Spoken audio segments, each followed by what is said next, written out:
Hey warriors, you opened your eyes this morning. That alone is a miracle. But somewhere between waking up and facing the mirror, you forgot. You forgot that you're worthy. You forgot that you matter. You forgot that the most important love story of your life isn't out there. It's right here with you. Self-love. 2 simple words that hold the power to transform everything. Yet for most of your life, you've been taught that loving yourself is selfish, that putting yourself first is wrong, that caring for your own heart is somehow less important than caring for everyone else's. So, you gave and gave until you were empty. You prioritized others until you disappeared. You loved everyone except the one person who needed it most, you. Today, that narrative ends. Today, you remember. Today, you reclaim the most sacred relationship you'll ever have, the one with yourself. Because everything in your life flows from this single source. Your peace, your joy, your boundaries, your dreams, your relationships, all of it begins with how you treat yourself when no one else is watching. Marcus Aurelius wrote, "You have power over your mind, not outside events." Realize this, and you will find strength. That strength begins with how you speak to yourself. It begins with recognizing that you're worthy, not because of what you accomplish or how others see you, but simply because you exist. Self-love is waking up and choosing kindness toward yourself before you choose anything else. It's saying no without guilt. It's resting without shame. It's feeding your soul the way you'd care for someone you deeply cherish. Because you are that someone. You've always been. This isn't about perfection. It's about acceptance. It's about looking at your reflection and saying, "I see you. I hear you. I'm staying." Even when it's hard. Especially when it's hard. Self-love is the gentle hand that catches you when you stumble, the voice that says, "Try again," instead of "give up." So today, let this message sink deep into your bones. Let it remind you that loving yourself isn't the destination. It's the journey. Every day, you get to choose it again. Every morning, you get to begin again. And the more you practice this sacred act of self-love, the more you'll realize you were never too much or not enough. You were always exactly what you needed to be. Before we go deeper, I need you to do something for me. If this message is already touching your heart, hit that like button. Drop your thoughts in the comments. Share this video with someone who needs to hear it today. And if you're ready to transform your mornings and your life, subscribe to this channel. Don't skip a single part of this video. Stay with me. Your soul needs this. If your heart just said yes, type this now. I am worthy of my own love. Number 1. The mirror of truth. Every morning you pass by mirrors. Sometimes you glance, sometimes you stare, sometimes you look away. But how often do you really see yourself? Not the surface, not the imperfections you've been trained to focus on, but the soul behind the eyes. The heart that's been beating for you since day one. The spirit that's carried you through every storm. Self-love begins with honest seeing. It begins when you stop comparing your chapter 1 to someone else's chapter 20. It begins when you stop using other people's definitions of beauty, success, and worth to measure yourself. The world has given you 1,000 mirrors that distort your reflection, making you believe you're not enough until you look a certain way, achieve certain things, or receive certain validations. But here's the truth that will set you free. You are already whole, not broken, not incomplete, not waiting to become worthy. You are worthy now, in this moment, exactly as you are. The Stoic philosopher Epictetus taught, "No one can hurt you without your consent," and that includes you. You cannot hurt yourself with harsh judgments and cruel self-talk without your own consent. Today, you withdraw that consent. Stand in front of that mirror differently today. Look into your own eyes and recognize the warrior looking back. That person has survived 100% of their worst days. That person has kept going when giving up seemed easier. That person has loved, lost, stumbled, risen, tried again. That person deserves your respect, your compassion, your love. The mirror of truth isn't about ignoring areas where you want to grow. It's about seeing the whole picture. Yes, you have flaws. Everyone does. Yes, you've made mistakes. Everyone has. But you also have strengths that are uniquely yours. You have a laugh that brightens rooms. You have hands that create, comfort, and build. You have a mind full of thoughts that matter. You have a presence that impacts others in ways you'll never fully know. When you practice self-love, you practice accurate seeing.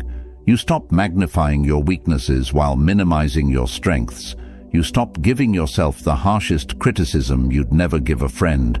You start treating yourself with the same grace you extend to others. You start believing that your needs matter, your feelings are valid, and your dreams are worth pursuing.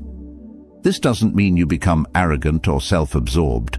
True self-love is humble. It recognizes that you're human, beautifully flawed, doing your best with what you have. It recognizes that you're learning, growing, evolving. It recognizes that some days you'll shine and some days you'll struggle, and both versions of you deserve love. The mirror of truth also means facing what you've been avoiding. Maybe it's acknowledging that you're tired and need rest. Maybe it's admitting that a relationship is draining you. Maybe it's recognizing that you've been living someone else's dream instead of your own. Self-love gives you the courage to face these truths without falling apart. It gives you the strength to say, "This needs to change, and I'm worth the effort it takes to change it." Start today with this practice. Look at yourself and say 3 kind truths out loud. Not generic compliments, but genuine recognitions. I showed up today even though it was hard. I was kind to that stranger. I'm learning to set boundaries.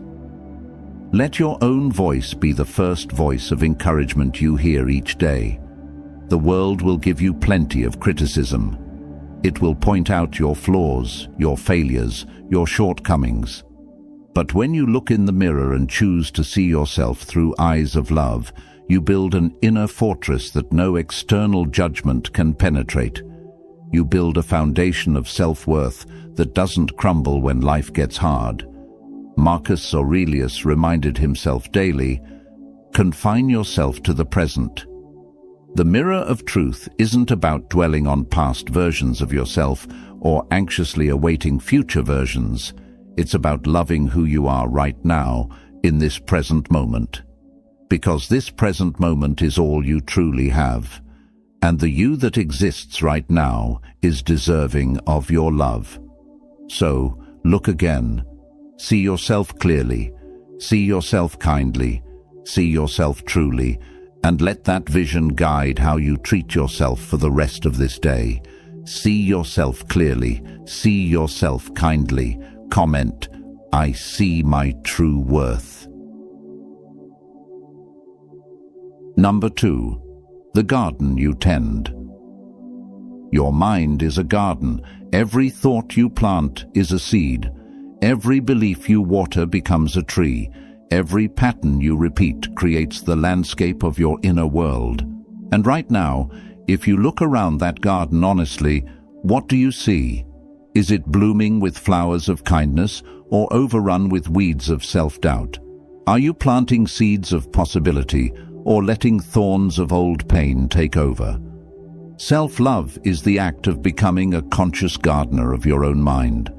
It's recognizing that you have more control than you think over what grows inside you.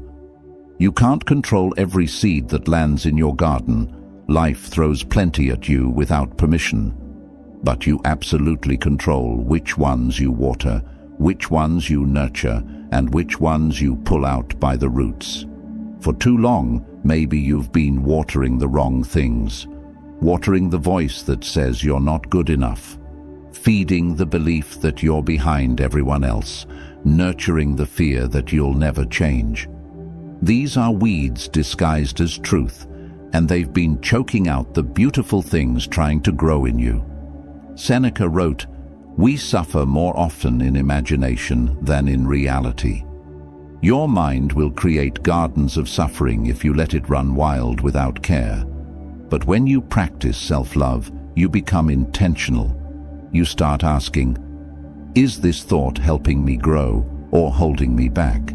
Is this belief serving me or harming me? Does this pattern deserve my energy? Think about how you speak to yourself in moments of failure. When you make a mistake, do you say, "I'm so stupid, I always mess things up"? Or do you say, "That didn't go as planned, but I'm learning"? The difference isn't just semantics. It's the difference between planting poison and planting nourishment. Self-love means catching those harsh words before they take root and replacing them with truth that helps you grow. This doesn't mean toxic positivity. It doesn't mean pretending everything is fine when it's not. A good gardener doesn't ignore the weeds or pretend the drought isn't happening. They face reality and work with it. Self-love is honest. It says, yes, I'm struggling right now, and I'm going to be gentle with myself through it. It says, this is hard, and I'm allowed to feel this, and I'm still worthy of care. Your garden also needs pruning. There are relationships that drain you, commitments that exhaust you, habits that no longer serve you. Self-love gives you permission to cut away what's dead so new growth can happen. This isn't selfish. This is survival. A tree that refuses to drop its dead branches will eventually collapse under their weight. You are allowed to let go of what's weighing you down. And here's what's beautiful.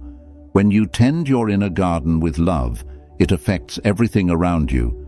People feel the difference. They notice your peace. They're drawn to your authenticity. They see someone who respects themselves enough to protect their energy, and it gives them permission to do the same. Your self-love becomes an invitation for others to love themselves too. Start paying attention to your self-talk today. Notice when you're planting weeds. Stop mid-thought if you need to, and replant something kinder. When you catch yourself thinking, "I can't do this," pause and ask, is that true, or is that fear talking? When you hear, "I'm not as good as them," stop and ask, why am I comparing my journey to theirs? Feed your mind the way you'd feed a beloved garden. Give it sunlight through time in nature. Give it water through rest and stillness. Give it nutrients through books, conversations, and experiences that make you grow. Pull the weeds by questioning negative patterns. Plant new seeds by trying things that scare you, by speaking kindly to yourself, by believing in your own potential. Remember, a garden doesn't bloom overnight. You won't transform your mind in a day, but every morning you wake up and choose to tend it with love, you're creating change. Every time you replace a harsh thought with a gentle one, you're planting new possibility. Every time you say no to what drains you and yes to what fills you, you're making space for beauty to grow. Your mind is the only garden you'll tend for your entire life. Make it a place you want to live. What will you nurture today? Affirm it. I choose what I nurture. Number 3, the permission you've been waiting for. You've been waiting for permission. Permission to rest when you're tired. Permission to say no without a long explanation. Permission to choose yourself without feeling guilty. Permission to want more, to dream bigger, to take up space. You've been standing at the door of your own life, waiting for someone to tell you it's okay to walk through. Here's what you need to hear. You don't need anyone's permission to love yourself. You don't need to earn it. You don't need to wait until you're thinner, richer, more successful, or more together. You don't need your parents' approval, your partner's validation, or society's stamp of worthiness. The permission you've been waiting for can only come from one person, you. Self-love is radical permission. It's giving yourself the green light to exist as you are, to need what you need, to feel what you feel. It's releasing yourself from the prison of other people's expectations. It's understanding that you're allowed to change your mind, change your path, change your life, even if it disappoints someone else. Think about how much energy you've spent seeking approval, adjusting your personality to fit in, dimming your light so others feel comfortable, apologizing for having boundaries, sacrificing your peace to keep the peace, putting yourself last on an endless list of everyone else's needs. This isn't noble, this isn't love, this is self-abandonment dressed up as virtue. Marcus Aurelius wrote, "It never ceases to amaze me. We all love ourselves more than other people, but care more about their opinion than our own. We give strangers more authority over our worth than we give ourselves. We let one critical comment outweigh 100 compliments. We change who we are based on who's watching, and in the process, we lose ourselves completely." Self-love says, "I give myself permission to disappoint people, not because I want to hurt anyone, but because I cannot twist myself into shapes that betray my truth just to make others comfortable. I give myself permission to be imperfect, to be a work in progress, to not have it all figured out. I give myself permission to rest without productivity, to eat without guilt, to take up space without apologizing. This permission extends to your emotions too. You're allowed to be sad without needing to explain why. You're allowed to be angry without being told you're overreacting. You're allowed to be joyful without waiting for the other shoe to drop. Your feelings are valid simply because you're feeling them. They don't need to make sense to anyone else. They don't need to be justified or rationalized. They're yours, and they're real, and that's enough. You're also allowed to change. The person you were 5 years ago doesn't have to be the person you are today. You can outgrow relationships, careers, cities, and versions of yourself. You can decide that something you once wanted no longer serves you. Growth isn't betrayal. Evolution isn't failure. Self-love means giving yourself permission to become who you're meant to be, even if it means leaving behind who you used to be. And here's the permission that might be hardest to accept. You're allowed to put yourself first sometimes, not in a selfish, harmful way, but in a necessary, life-giving way. You're allowed to say, "I can't help with that right now because I need to take care of myself." You're allowed to skip the event because you're exhausted. You're allowed to end the conversation because it's draining your energy. You're allowed to choose your peace over people-pleasing. This doesn't make you a bad person. It makes you a healthy person. It makes you someone who understands that you can't serve from an empty vessel. It makes you someone who respects themselves enough to protect their energy. And ironically, when you give yourself this permission, you become more available for the people and things that truly matter. Not out of obligation, but out of genuine love and overflow. Stop waiting for the world to tell you it's okay to love yourself. The world is busy, distracted, and dealing with its own pain. Your permission slip isn't coming from out there. It's already inside you, waiting to be signed. Today, sign it. Give yourself full, unconditional permission to honor your needs, respect your limits, and love yourself fiercely. You are allowed to be your own priority. Starting now, you don't need anyone's approval. Declare it. I release all guilt. Number 4, the voice that shapes your world. There's a voice that follows you everywhere. It's the first voice you hear in the morning and the last one before sleep. It comments on everything you do, every choice you make, every reflection you see. It's been with you longer than any friend, any relationship, any job. It's the voice inside your head, your inner voice. And the question you need to ask yourself today is, would you let anyone else speak to you the way you speak to yourself? Most of us wouldn't tolerate a friend who constantly criticized us, pointed out every flaw, reminded us of every failure, and told us we'd never be enough. We'd walk away from that relationship without hesitation. Yet we allow that exact voice to live rent-free in our minds, running commentary on our lives 24 hours a day. We let it tear us down, drain our confidence, and steal our peace. And we call it being realistic or staying humble. Self-love is taking back control of that voice. It's recognizing that the narrator of your life story doesn't have to be cruel. It can be kind. It can be encouraging. It can be honest without being brutal. It can push you to grow without crushing your spirit. The voice in your head is yours to shape, and shaping it is one of the most powerful acts of self-love you'll ever practice. Epictetus taught that we're disturbed not by events themselves, but by our views of them. Your inner voice creates those views. Two people can experience the same setback, but one tells themselves, "I'm a failure, I'll never succeed," while the other says, "This didn't work, but I learned something valuable." Same event, different voices, completely different outcomes.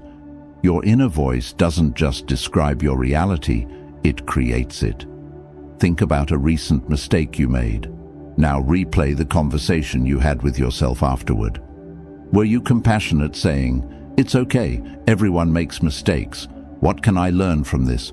Or were you harsh, saying, "How could you be so stupid? You always mess things up"? That voice isn't telling you truth. It's telling you a story, and you get to decide if that story empowers you or destroys you.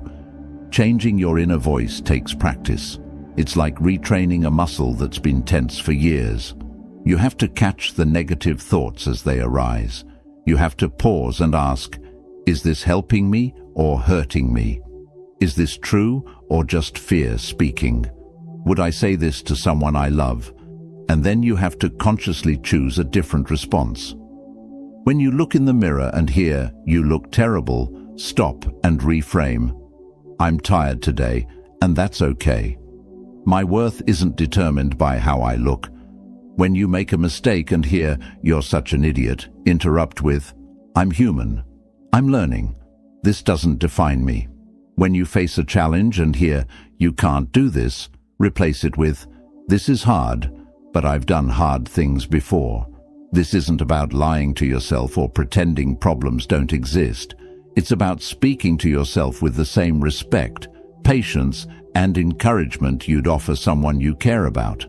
It's about becoming your own best friend instead of your own worst enemy.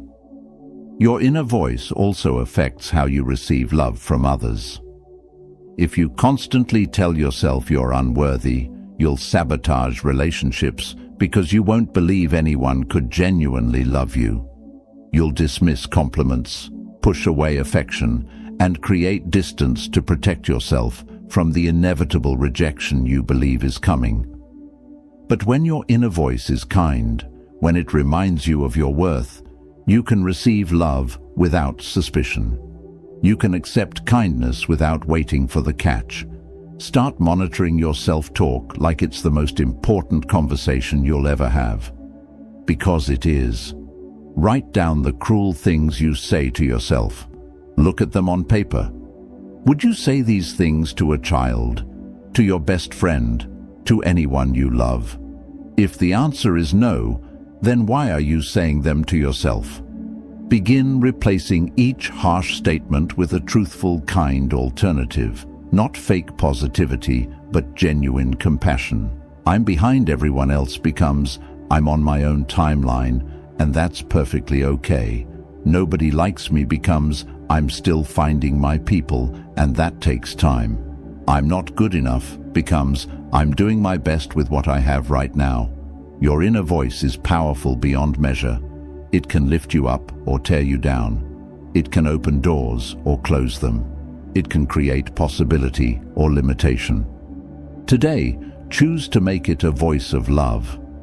Choose to make it a voice that believes in you, supports you, and reminds you of your strength when you forget. The conversation you have with yourself sets the tone for every other conversation in your life. Make it one worth having. Change the voice. Change your life. Comment: my words create my world. Number 5. The boundaries that set you free. There's a word that might be hard for you to say. 2 letters, 1 syllable, a complete sentence. No. You've spent so much time saying yes. Yes to demands on your time. Yes to requests that drain you. Yes to people who take without giving.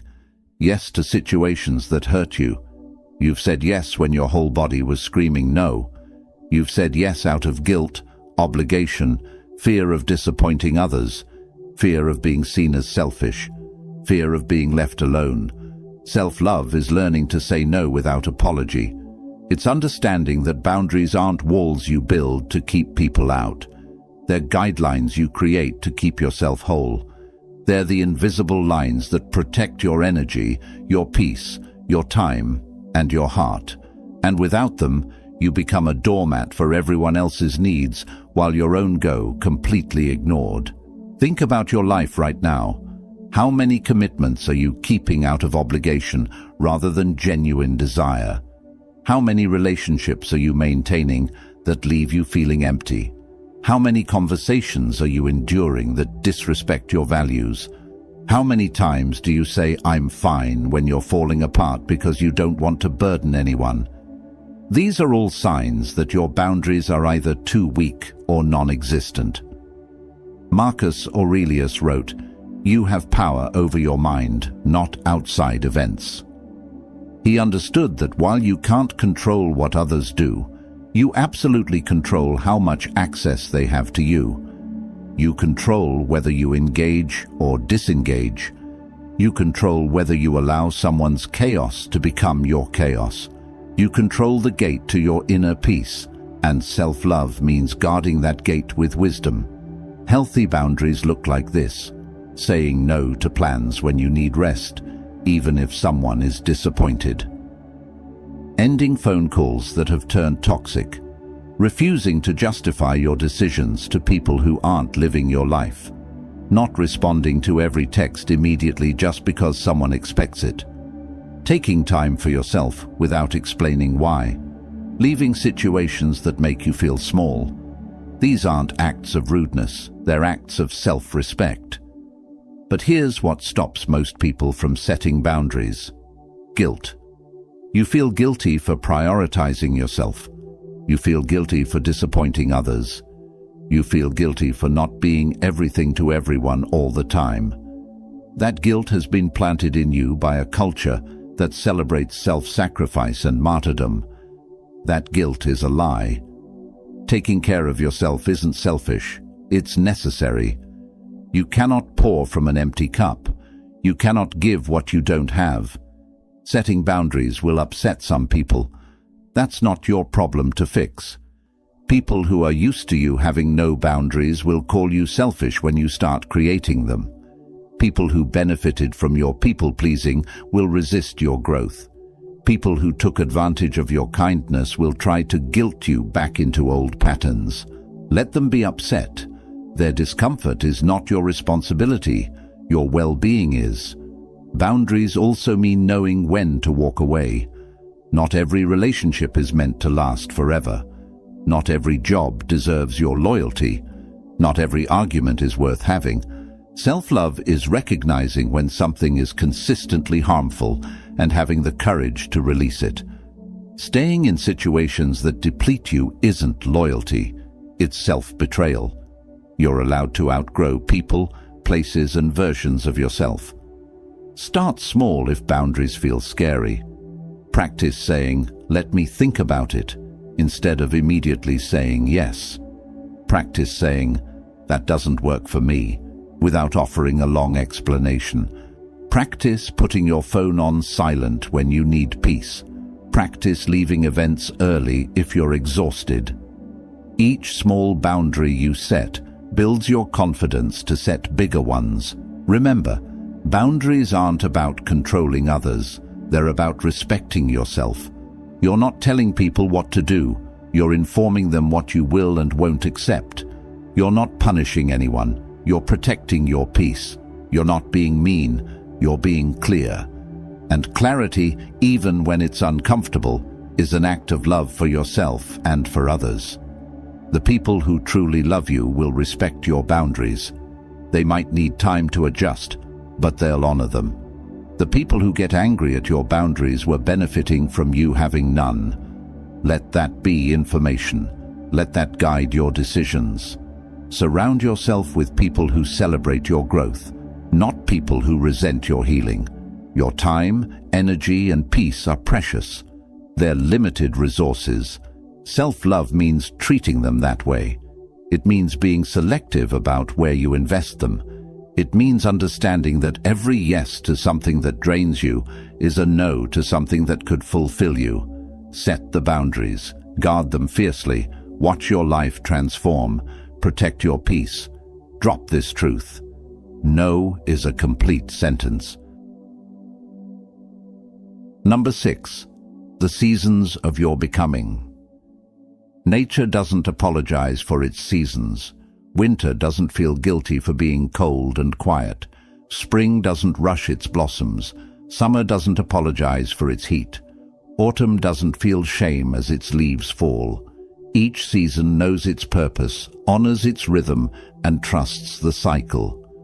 Yet somehow you've forgotten that you're part of nature too. You've forgotten that you're allowed to have seasons. Self-love is honoring the season you're in right now. Maybe you're in winter, a time of rest, withdrawal, inner work. Everything feels dormant.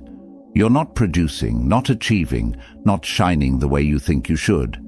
And society tells you that's wrong, that you should always be in summer, always blooming, always bright. But winter is necessary. Winter is when roots grow deeper. Winter is when healing happens beneath the surface where nobody can see. Or maybe you're in spring, emerging from darkness, trying new things, feeling hope again, but also vulnerability. You're not fully bloomed yet. You're tender, fragile, still figuring things out. And you're comparing yourself to people in their full summer, wondering why you're not there yet. But spring doesn't skip steps, neither should you. Every season has its own timeline, its own wisdom, its own beauty. Perhaps you're in autumn, letting things go, releasing what no longer serves you, making space for what's next.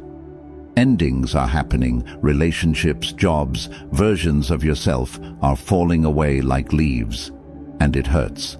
It feels like loss. But autumn isn't failure. Autumn is preparation. You're not dying. You're making room for new growth. You're not losing yourself. You're finding yourself by releasing what was never truly yours. Marcus Aurelius wrote, "Everything is only for a day, both that which remembers and that which is remembered. Nothing stays the same. You will not always feel this way. This season, whether beautiful or brutal, is temporary. Self-love is trusting the cycle, even when you can't see what's coming next. Your problem isn't the season you're in. Your problem is fighting it. You're in winter but demanding summer productivity from yourself. You're in spring but angry that you're not in full bloom. You're in autumn but resisting the necessary endings. You're exhausting yourself trying to be in a season you're not in, instead of honoring where you actually are. Self-love asks, what does this season need from me? If you're in winter, it needs rest. It needs stillness. It needs you to stop forcing growth and start allowing recovery. Stop calling it laziness. Stop feeling guilty for slowing down. Your body and soul are doing important work in the quiet. Honor it. If you're in spring, it needs patience. It needs you to celebrate small beginnings instead of demanding instant results. Stop comparing your chapter 3 to someone else's chapter 20. Stop rushing the process. New things are fragile. Give them time and gentleness to grow strong. If you're in summer, it needs you to shine without apology. It needs you to stop dimming your light because someone else feels threatened by it. Stop playing small. This is your time to bloom fully, to share your gifts, to live out loud. Don't waste your summer hiding. If you're in autumn, it needs your courage to let go. It needs you to trust that releasing what's dead isn't giving up, it's making space. Stop clinging to relationships, jobs, or identities that have run their course. Stop being afraid of the empty spaces.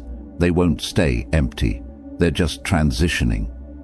And here's the truth that will change everything. You'll cycle through all these seasons multiple times in your life.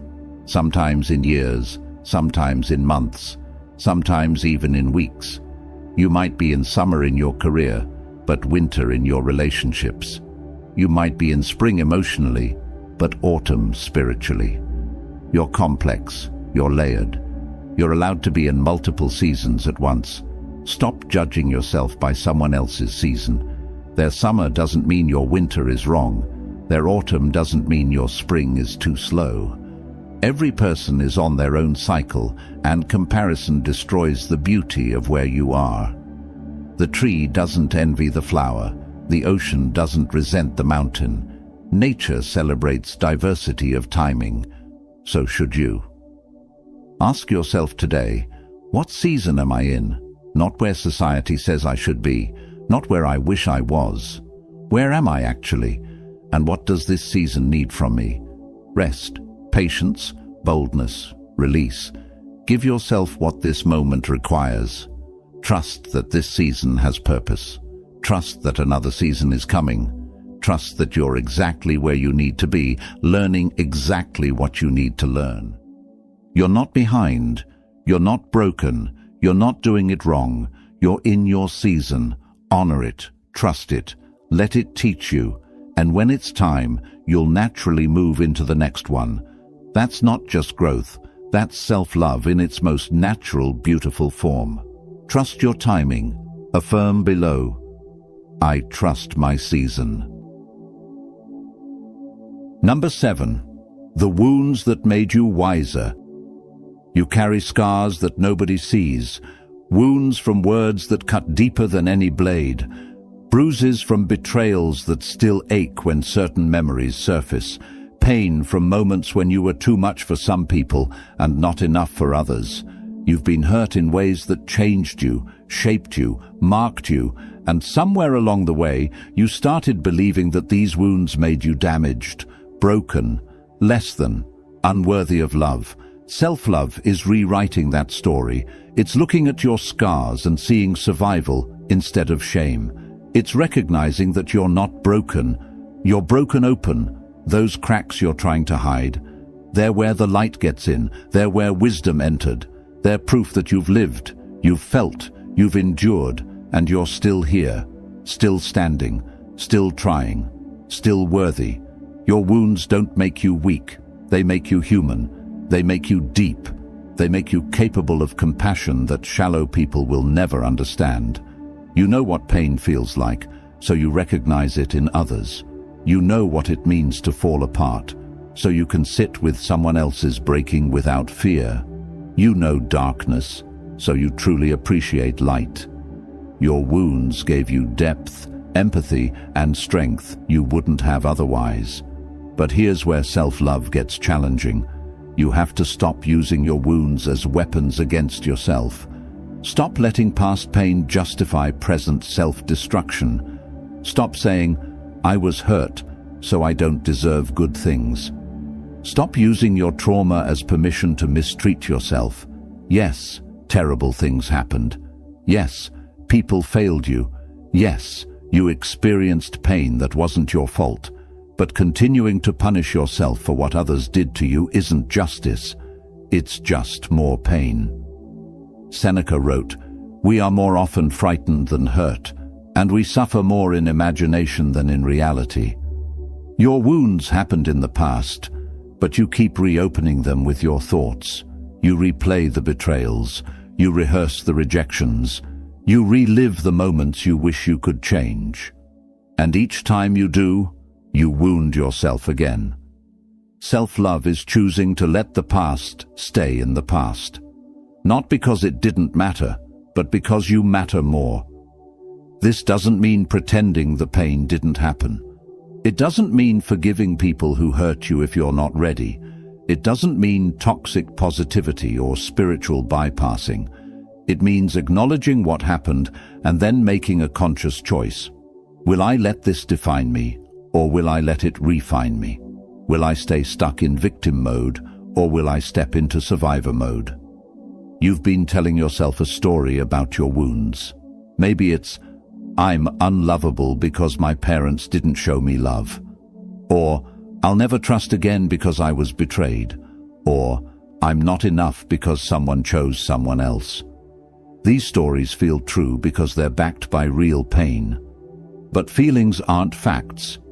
Just because someone failed to love you properly doesn't mean you're unlovable. Just because you were betrayed doesn't mean everyone will betray you. Just because you weren't someone's choice doesn't mean you're not worthy of being chosen. Self-love is separating what happened to you from who you are. You are not your trauma. You are not your worst moment. You are not the sum of people's failures to see your worth. You are a soul who experienced hardship and kept going anyway. That's not damage. That's courage. Start treating your wounds with the tenderness they deserve. Stop poking at them to see if they still hurt. Stop showing them to people who have no capacity to hold them with care. Stop expecting yourself to be over them on some arbitrary timeline. Healing isn't linear.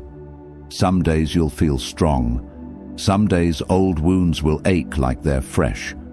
Both days are part of the journey. Both versions of you deserve compassion. Your wounds also taught you what you won't tolerate anymore. They showed you what you need and what you don't. They revealed who's safe and who's not. They gave you boundaries written in scar tissue. Honor that wisdom. Don't let anyone convince you to lower your standards just because they're uncomfortable with the boundaries your pain taught you to set. And here's the most powerful truth. Your wounds can become your medicine. The things that broke you can become the things that make you a healer for others. Your story of survival can give someone else hope. Your scars can show someone else that healing is possible. Your willingness to keep loving yourself after being hurt can inspire someone to do the same. You are not defined by what happened to you. You are defined by how you chose to rise after it happened. And choosing to love yourself despite the wounds, despite the scars, despite the pain. That's not just healing, that's heroic. You survived. You're stronger. Comment, I turned pain into power. Number 8. The person you're still becoming. You're not finished yet. You're not a completed project. You're not supposed to have it all figured out by now. You're a person in progress, a story still being written, a masterpiece still being painted. And somewhere along the way, you started treating yourself like a final product instead of an ongoing process. You started judging yourself harshly for not being perfect, for not being further along, for not being the person you thought you'd be by this age. Self-love is giving yourself permission to still be becoming. It's understanding that growth doesn't have a deadline. It's accepting that you'll make mistakes tomorrow, learn new things next week, and discover parts of yourself next year that you didn't even know existed. You're allowed to be unfinished. You're allowed to be figuring it out as you go. You're allowed to evolve, change directions, start over, and surprise yourself with who you're capable of becoming. Think about who you were 5 years ago. Different, right? Maybe you believed things you no longer believe. Maybe you tolerated things you'd never tolerate now.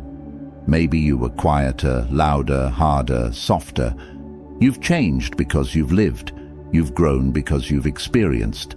And 5 years from now, you'll be different again. That's not failure. That's life. That's the whole point. Yet you beat yourself up for not being consistent, for changing your mind, for wanting different things than you wanted before. You apologize for evolving as if growth is something to be ashamed of. But Epictetus taught, it's not what happens to you, but how you react to it that matters. Every experience you have is an opportunity to become wiser, stronger, more yourself. Every challenge is reshaping you. Every lesson is refining you. You're not the same person who started reading this, and that's beautiful. Self-love means celebrating the person you're becoming instead of mourning who you used to be. It means getting excited about your potential instead of being frustrated by your current limitations. Yes, you have work to do. Yes, you have patterns to break. Yes, you have healing ahead of you. But that doesn't make you broken. It makes you alive. Dead things don't grow. Stagnant things don't change. The fact that you're still becoming means you're still breathing, still trying, still here. Stop comparing your behind the scenes to everyone else's highlight reel. You see their finished product and compare it to your rough draft. You see their chapter 20 and compare it to your chapter 5. You see their years of practice and compare it to your first attempt. That's not fair to you. That's not realistic. That's not how growth works. Every expert was once a beginner. Every success story had countless failures. Every person you admire had moments of doubt, confusion, and feeling completely lost.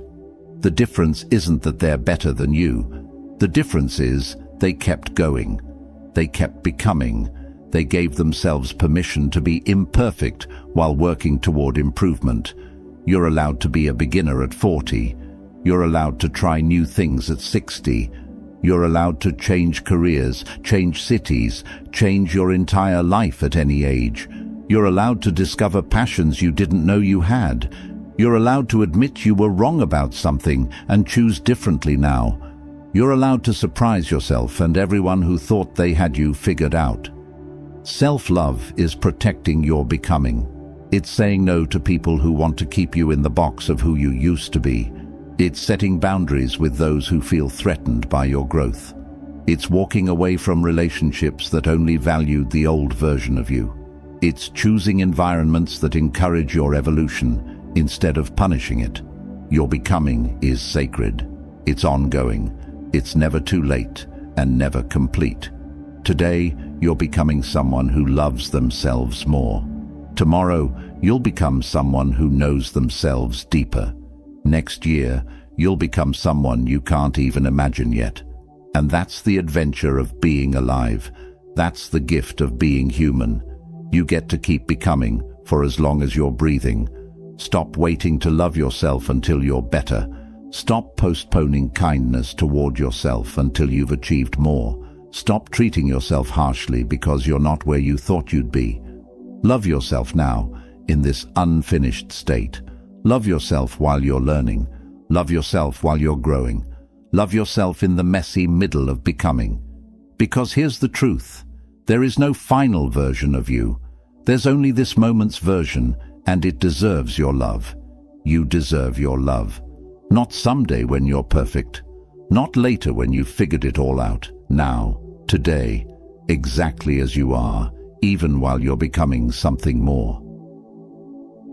The caterpillar doesn't hate itself for not being a butterfly yet. It trusts the process. It honors the stage it's in. It becomes what it's meant to become in the right time. You're in your cocoon right now, transforming in ways you can't see yet. Stop judging the process. Trust it. Love yourself through it. And watch who you become when you finally give yourself that grace. You're not finished. You're becoming. Right. I'm evolving, not failing. Number 9, the love that starts with you. Everything changes when you realize that the love you've been seeking has been inside you all along. You've been searching for it in other people's words, in achievements, in validation, in likes and comments and external proof that you matter. You've been knocking on every door except the one that leads to your own heart. You've been asking everyone else to fill a space that only you can fill. Self-love isn't selfish. It's the foundation. It's the starting point for every other kind of love in your life. You cannot truly love others if you don't love yourself, because you'll constantly need them to prove your worth. You'll cling instead of connect. You'll demand instead of share. You'll drain instead of nourish. Love that comes from an empty well isn't love. It's desperation disguised as devotion. When you love yourself, you stop looking for someone to complete you because you realize you're already whole. You stop needing constant reassurance because you've learned to reassure yourself. You stop seeking validation because you've learned to validate your own experience. You become full, and from that fullness, you can genuinely give to others without expecting them to fill your voids. Think about how you treat people you love. You're patient with them. You forgive their mistakes. You celebrate their wins. You comfort them in pain. You believe in them when they doubt themselves. You see their potential even when they can't. Now ask yourself, when was the last time you treated yourself that way? When was the last time you were your own best friend instead of your harshest critic? Marcus Aurelius wrote, "What we do now echoes in eternity." Every moment you choose self-love over self-criticism, you're creating a new echo. You're rewriting the story. You're building a different relationship with yourself, one that will affect every other relationship you have. When you